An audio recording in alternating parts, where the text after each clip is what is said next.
എല്ലാ പ്രേക്ഷകർക്കും ഇൻഫിനിറ്റി സ്റ്റോറീസിൻ്റെ പുതിയൊരു വീഡിയോയിലേക്ക് സ്വാഗതം. നിങ്ങളെ ജീവിതത്തിൽ ചതിച്ച വ്യക്തികൾക്ക് മുൻപിൽ തലയുയർത്തി നിൽക്കാനും ജീവിച്ച് കാണിക്കാനും ഉള്ളൊരു സന്ദർഭം ഓരോ നക്ഷത്ര ജാതകർക്കും ലഭിക്കുകയാണ്. അതെന്തൊക്കെയാണെന്ന് കൂടുതൽ കാര്യങ്ങൾ ഇൻഫിനിറ്റി സ്റ്റോറീസിൻ്റെ ഈ വീഡിയോയിലൂടെ തന്നെ ഒന്ന് പങ്കുവെക്കാം. വീഡിയോയിലേക്ക് കടക്കും മുമ്പ് എൻ്റെ പ്രിയ പ്രേക്ഷകരെ, നിങ്ങൾ ഇതുവരെ എൻ്റെ ചാനൽ സബ്സ്ക്രൈബ് ചെയ്തിട്ടില്ലെങ്കിൽ ദയവായിട്ട് എൻ്റെ ചാനൽ ഒന്ന് സബ്സ്ക്രൈബ് ചെയ്യുക.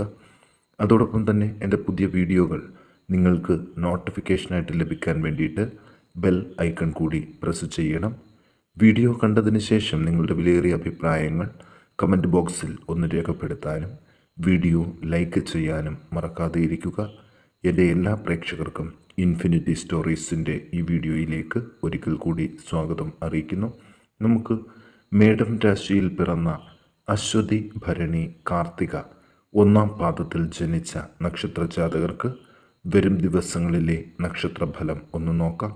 ധനലാഭ ഐശ്വര്യങ്ങൾ ഉണ്ടാകും എന്ന കാര്യത്തിൽ യാതൊരു തർക്കവും ഈ 3 നക്ഷത്രക്കാർക്കും വേണ്ട. തൊഴിൽ രംഗം മെച്ചപ്പെടും. കച്ചവടക്കാർക്ക് അവരുടെ ഉൽപ്പന്നങ്ങൾ വിറ്റഴിക്കാൻ സാധിക്കും. ആരോഗ്യം പൊതുവെ തൃപ്തികരമാണെങ്കിലും ത്രിദോഷങ്ങളുടെ ഉപദ്രവം, ത്വക്കിനെ സംബന്ധിച്ചിട്ടുള്ള അസുഖങ്ങൾ ഇവയ്ക്ക് സാധ്യതയുണ്ട്. സ്ഥാനക്കയറ്റം ലഭിക്കും. കാര്യതടസ്സങ്ങൾ ഉണ്ടാകും. മനസ്വസ്ഥത വർദ്ധിക്കും. മക്കളുടെ രോഗാരിഷ്ഠതകൾ വല്ലാതെ ബുദ്ധിമുട്ടുണ്ടാക്കാൻ സാധ്യതയുണ്ട്. പോലീസ് കേസുകളിൽ അകപ്പെടാതെ ശ്രദ്ധിക്കണം. പ്രായോഗിക ബുദ്ധി പലപ്പോഴും പ്രകടമാക്കാൻ പറ്റാതെ വരും. മുൻകോപം മൂലമുള്ള കലഹങ്ങൾ മാറിക്കിട്ടും. പുതിയ ഗൃഹനിർമ്മാണത്തിനുള്ള അവസരം ഇത് വേണ്ട രീതിയിൽ വിനിയോഗിക്കുക. ഗൃഹ ഉപകരണങ്ങൾ, വാഹനങ്ങൾ, അലങ്കാര വസ്തുക്കൾ ഇവ വാങ്ങാൻ സാധിക്കും. ദാമ്പത്യ കലഹങ്ങൾ കൂടുതലാകാതെ ശ്രദ്ധിക്കണം. അശ്വതി, ഭരണി, കാർത്തിക നക്ഷത്ര ജാതകർ ദോഷപരിഹാരമായിട്ട് സർപ്പ ആരാധനാ കേന്ദ്രത്തിൽ പുഷ്പാഞ്ജലി, പാൽപായസ നിവേദ്യം ഇവ നടത്തി പ്രാർത്ഥിക്കാൻ പ്രത്യേകം ശ്രദ്ധിക്കണം.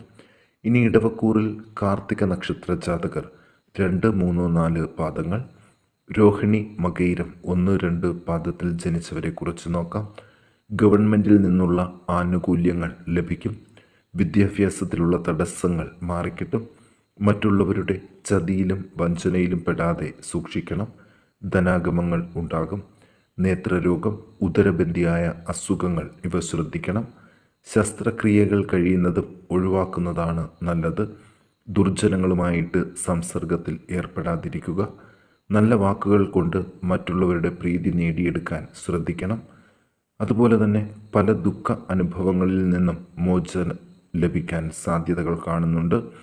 മാർഗതടസ്സങ്ങൾ മാറിക്കിട്ടും. വീട്ടിൽ സന്തോഷം നിറഞ്ഞ അന്തരീക്ഷമായിരിക്കും. ബന്ധുജനങ്ങളുമായിട്ടുള്ള കലഹങ്ങൾ ഒഴിയും. പൊതുവെ അംഗീകാരവും ആദരവും ലഭിക്കും. തൊഴിൽ രംഗം മെച്ചപ്പെടും. ഉദ്യോഗാർത്ഥികൾക്ക് നല്ല അവസരങ്ങൾ വരും. മുടങ്ങിയ വിവാഹ ആലോചനകൾ സജീവമാകും. കൊടുക്കൽ വാങ്ങലുകൾ മെച്ചപ്പെടും. മുടങ്ങിപ്പോയ വിദ്യാഭ്യാസം പുനരാരംഭിക്കാനും നല്ല സമയമാണ്. ഇടവക്കൂറിലെ കാർത്തിക, രോഹിണി, മകയിരം നക്ഷത്ര ജാതകർ ദോഷപരിഹാരമായിട്ട് ഭഗവതി ക്ഷേത്രത്തിൽ ഐക്യമത്യ സൂക്ത പുഷ്പാഞ്ജലി കഴിപ്പിച്ച് പ്രാർത്ഥിക്കാൻ ശ്രദ്ധിക്കുക. ഇനി മിഥുനക്കൂറിൽ മകയിരം 3, 4 പാദങ്ങൾ, തിരുവാതിര, പുണർദം 1, 2, 3 പാദത്തിൽ ജനിച്ചവരെ കുറിച്ച് നോക്കാം. ലക്ഷ്യബോധം ഇല്ലാതെ അലഞ്ഞു നടന്നിരുന്ന വ്യക്തികൾക്ക് പുതിയൊരു ലക്ഷ്യബോധവും ജീവിതത്തിന് പുതിയ അർത്ഥങ്ങളും ഉണ്ടാകും. ചിലവുകളൊക്കെ നിയന്ത്രണ വിധേയമായിരിക്കും. സഹോദരങ്ങൾക്ക് അഭിവൃദ്ധി പ്രതീക്ഷിക്കാം. ചിലവുകൾ കുറഞ്ഞു തുടങ്ങും. ശത്രുക്കളുടെ എതിർപ്പ് കുറയും. ധനാഗമങ്ങൾ ഉണ്ടാകും. ലോഹദ്രവ്യങ്ങൾ വിറ്റ് പണം വരാൻ ഇടയുണ്ട്. ബന്ധുജനങ്ങളോടുള്ള കലഹം കൂടുതലാകാതെ ശ്രദ്ധിക്കണം. സംസാരത്തിൽ മിതത്വം പാലിക്കണം. ഗവൺമെൻറ്റിലേക്കും ബാങ്കുകളിലേക്കും മറ്റും കൊടുക്കാനുള്ള പണം കണക്കുകൾ തെറ്റി നൽകാൻ ഇടയുണ്ട്. യാത്രകൾ വേണ്ടിവരും. സ്ഥാനക്കയറ്റം ലഭിക്കും. അപ്രതീക്ഷിതമായി പല കാര്യങ്ങളും സാധിക്കും. ധനകാര്യങ്ങൾക്കുള്ള തടസ്സങ്ങൾ മാറിക്കിട്ടും. അച്ഛനോ തത്തുല്യവർക്കോ രോഗാരിഷ്ഠതകൾക്ക് സാധ്യതകൾ കാണുന്നു. പല ഭാഗ്യ അനുഭവങ്ങൾക്കും സാധ്യതയുണ്ട്. നീർക്കെട്ട്, ജലബന്ധിയായ മറ്റ് അസുഖങ്ങൾ, ഇവയിൽ നിന്ന് മോചനം പ്രതീക്ഷിക്കാം. അതുപോലെ തന്നെ ഭൂമി കച്ചവടങ്ങൾ സജീവമായിട്ട് മുന്നോട്ട് കൊണ്ടുപോകാൻ സാധിക്കും. തൊഴിൽ രംഗം മെച്ചപ്പെടും. ദാമ്പത്യ കലഹങ്ങൾ പറഞ്ഞു തീർക്കാൻ സാധിക്കും. മിഥുനക്കൂറിലെ മകയിരം, തിരുവാതിര, പുണർദം നക്ഷത്ര ജാതകർ ദോഷപരിഹാരങ്ങൾക്ക് ഭഗവതി ക്ഷേത്രത്തിൽ ദുർഗാസൂക്തം പുഷ്പാഞ്ജലി കഴിപ്പിച്ച് പ്രാർത്ഥിക്കാൻ ശ്രദ്ധിക്കണം. ഇനി കർക്കിടകക്കൂറിൽ പുണർദം 4-ാം പാദം, പൂയം, ആയില്യം നക്ഷത്ര ജാതകരെ കുറിച്ചൊന്ന് നോക്കാം. വീട്ടിൽ സന്തോഷ അവസ്ഥയായിരിക്കും ഇനിയുള്ള ദിവസങ്ങൾ. മരണതുല്യമായ അവസരങ്ങളിലൂടെ കഴിഞ്ഞുപോയവർക്ക് അതിൽ നിന്നെല്ലാം അത്ഭുതകരമായിട്ട് രക്ഷപ്പെടാൻ സാധിക്കും. പ്രാർത്ഥനകൾക്കും മറ്റും ഫലം ഇരട്ടിക്കും. പലതരത്തിലുള്ള ദുഃഖ അനുഭവങ്ങളും വിട്ടൊഴിയും. ഗവൺമെൻറ്റുമായിട്ടുള്ള ഏർപ്പാടുകളിൽ വിജയസാധ്യതകൾ ഇവർക്കൊപ്പമാണ്. അഗ്നിയുടെയും കള്ളന്മാരുടെയും ഉപദ്രവത്തിൽ നിന്ന് മോചനം പ്രതീക്ഷിക്കാം.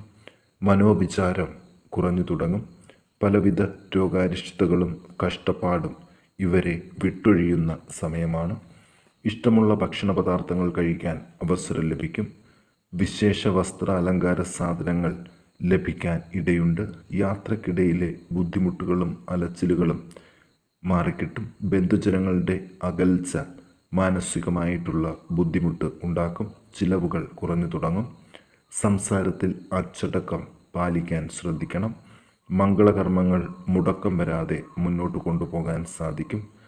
വാഹനങ്ങൾ മാറി വാങ്ങാൻ നല്ല സമയമാണ്. പൊതുധനം കൈകാര്യം ചെയ്യുന്നവർ ഈ സമയത്ത് ശ്രദ്ധിക്കണം. ദോഷപരിഹാരമായിട്ട് ശാസ്താവിന് നീരാജനം കഴിപ്പിച്ച് പ്രാർത്ഥിക്കാൻ ഈ 3 നക്ഷത്ര ജാതകരും പ്രത്യേകം ശ്രദ്ധിക്കുക. ഇനി ചിങ്ങക്കൂറിലെ മകം, പൂരം, ഉത്രം 1-ാം പാദത്തിൽ ജനിച്ചവരെ കുറിച്ച് ഒന്ന് നോക്കാം. നല്ല വാക്കുകൾ കൊണ്ട് മറ്റുള്ളവരുടെ പ്രീതി നേടിയെടുക്കാൻ സാധിക്കും. ധനലാഭ ഐശ്വര്യങ്ങൾ ഉണ്ടാകും. വിദ്യാർത്ഥികൾക്ക് നല്ല അവസരങ്ങൾ ലഭിക്കും. അവർക്ക് നല്ല വിജയം പ്രതീക്ഷിക്കാം. സഹോദര ബന്ധങ്ങളിൽ ഉലച്ചിലുകൾ ഉണ്ടാകാതെ നോക്കണം.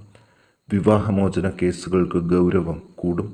അപവാദങ്ങൾ കേൾക്കേണ്ടതായിട്ടുള്ള സമയം ഒന്ന് ശ്രദ്ധിക്കുക. ദൂരയാത്രകൾ ഒരുപാട് വേണ്ടിവരും. അലച്ചിലുകൾ കുറച്ചുണ്ടെങ്കിലും ആഗ്രഹിക്കുന്ന കാര്യങ്ങൾ നേടിയെടുക്കാൻ സാധിക്കും. മനോദുഃഖങ്ങൾ കുറഞ്ഞു തുടങ്ങും. അലസതയും മന്ദതയും എല്ലാ കാര്യങ്ങളും സാധിക്കാൻ ഉള്ള സന്ദർഭങ്ങൾ നഷ്ടപ്പെടുത്തും. അതുകൊണ്ട് അലസത ഒഴിവാക്കി വെക്കുക. മക്കളെ കൊണ്ട് സന്തോഷവും സമാധാനവും ലഭിക്കും. ആജ്ഞാസിദ്ധി കൊണ്ട് പല കാര്യങ്ങളും നേടാൻ സാധിക്കും. മുൻകോപം നിയന്ത്രിക്കണം. പല ഭാഗ്യ അനുഭവങ്ങളും ഉണ്ടാകുമെങ്കിലും തടസ്സങ്ങൾ കാരണം അത് പൂർണ്ണമായിട്ട് ലഭിക്കില്ല. തർക്ക വിഷയങ്ങളിൽ വിജയം നേടും. ഭാവി കാര്യങ്ങളിലേക്ക് പല തീരുമാനങ്ങളും എടുക്കാൻ സാധിക്കും. തൊഴിൽ സ്ഥാപനത്തിൽ കൂടുതൽ മുതൽ മുടക്കി ഇരട്ടി ലാഭം ഉണ്ടാക്കാൻ സാധിക്കും. മൂത്രാശയബന്ധിയായും ഗർഭാശയബന്ധിയായിട്ടുള്ള അസുഖങ്ങൾ കൂടുതൽ ശ്രദ്ധിക്കണം. കരാർ ജോലിക്കാർക്ക് നല്ല അവസരങ്ങൾ വന്നു ചേരും. ചിങ്ങക്കൂറിലെ മകം, പൂരം, ഉത്രം 1-ാം പാദത്തിൽ ജനിച്ച നക്ഷത്ര ജാതകർ ദോഷപരിഹാരങ്ങൾക്ക് വേണ്ടി സർപ്പ ആരാധനാ കേന്ദ്രത്തിൽ പാൽപായസം നിവേദിച്ച് പ്രാർത്ഥിക്കാൻ ശ്രദ്ധിക്കണം. ഇനി കന്നിക്കൂറിൽ ഉത്രം നക്ഷത്ര ജാതകർ 2, 3, 4 പാദങ്ങൾ, അത്തം, ചിത്തിര 1, 2 പാദത്തിൽ ജനിച്ചവരെ കുറിച്ച് നോക്കാം. ധനനേട്ടങ്ങളുടെ ഒരു കാലഘട്ടമാണ്. കാര്യതടസ്സങ്ങൾ എല്ലാം മാറിവരും. അപ്രതീക്ഷിതമായ ചില കാര്യസാധ്യങ്ങളും ഉണ്ടാകും. തൃപ്തികരമായ ഭക്ഷണ സാധനങ്ങൾ ലഭിക്കും. ബന്ധുജനങ്ങളുടെ സഹായം ലഭിക്കും. സുഗന്ധദ്രവ്യങ്ങൾ കിട്ടാൻ ഇടയുണ്ട്. കഠിനമായ ദുഃഖ അനുഭവങ്ങൾ വിട്ടൊഴിയും. ലക്ഷ്യബോധം ഇല്ലാതെ വളരെ ദൂരം സഞ്ചരിക്കേണ്ടതായിട്ട് വരും. ബന്ധനാവസ്ഥയ്ക്ക് യുക്തമായ ഔഷധ സേവ വേണ്ടിവരും. മനസ്സിലെ ഭീതിയൊക്കെ വിട്ടൊഴിയും. ദാമ്പത്യ സുഖം വർദ്ധിച്ചു തുടങ്ങും. കോടതി കേസുകളിൽ കൂടുതൽ ശ്രദ്ധ വേണം. പാഴ്ചിലവുകൾ നിയന്ത്രണ വിധേയമാകും. തൊഴിൽ രംഗത്തെ കലഹങ്ങളൊക്കെ മാറിക്കിട്ടും. എന്നാലും തൊഴിൽ രംഗം മെച്ചപ്പെടുന്നത് അസൂയാലുക്കളുടെ എണ്ണം വർദ്ധിക്കാൻ സാധ്യതകൾ കൂടുതലാണ്. പല പ്രകാരത്തിലുള്ള അനർത്ഥങ്ങളും ജീവിതത്തിൽ നിന്ന് വിട്ടൊഴിയും. സഹോദര ബന്ധങ്ങളിൽ ഉലച്ചിലുകൾ ഉണ്ടാകാതെ ശ്രദ്ധിക്കണം. വാദബന്ധിയായ കാലുവേദന, കഴുത്തിന് മുകളിലുള്ള അംഗങ്ങളിലുള്ള രോഗപീഠ ഇവ കൂടി ശ്രദ്ധിക്കണം.